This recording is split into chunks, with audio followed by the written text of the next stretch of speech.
Ceci a semblé pour certains une mise en scène et pourtant une reconnaissance à sa juste valeur. Avec le temps, l'histoire a fini par donner raison à l'homme à qui tout réussit, l'honorable Augustin Kabouya. Notez, bien que la vie n'a pas été toujours tendre avec lui, Augustin, à peine confirmé secrétaire général par la commission des disciplines de la Convention démocratique du parti en début d'année 2022, a de plus en plus amené le parti de Félix Tshisekedi à un succès sans précédent à travers les processus de la redynamisation du parti qui a vu jour à Kinshasa, avant de s'étendre notamment dans l'espace Grand Bandundu, dans la Chopo à Kisangani, dans l'espace Grand Kasaï, Mbujimai et Kananga,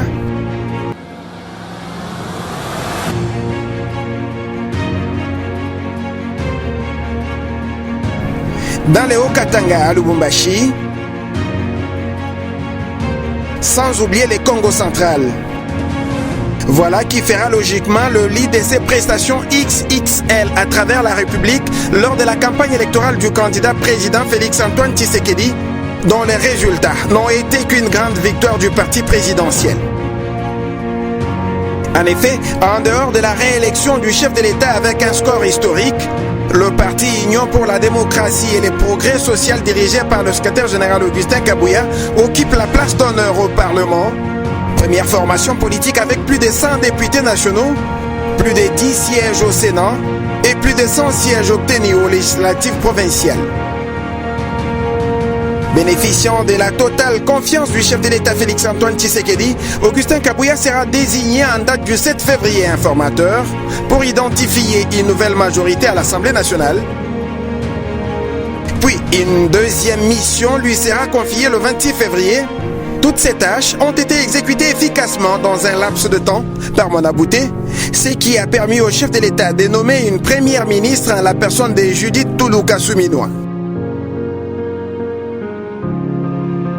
Élu député national puis sénateur, selon que la loi fondamentale ne le lui interdit, une chose est vraie, c'est que Monabouté devra céder l'un de ses sièges à son suppléant, qui n'est pas membre de sa famille biologique, mais un combattant de l'UDPS, au nom de l'intérêt général. C'est aussi au nom de cet intérêt général, mais surtout pour des raisons stratégiques, que celui qui était favorable au poste du premier vice-président de l'Assemblée nationale a accepté de se désister au profit d'un autre membre de son parti. À la veille de la mise en place de nouvelles institutions pour le deuxième quinquennat de Félix-Antoine Tshisekedi, Augustin Kabouya a préféré privilégier la méritocratie pour éviter les erreurs du passé. Voilà la raison de la mise sur pied au parti de la commission de la gestion des ambitions.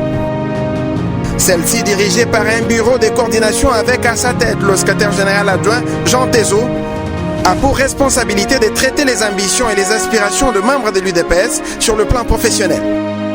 Plus qu'un meilleur secrétaire général de parti politique dans son pays, la RDC, Augustin Kabouya demeure un homme de valeur.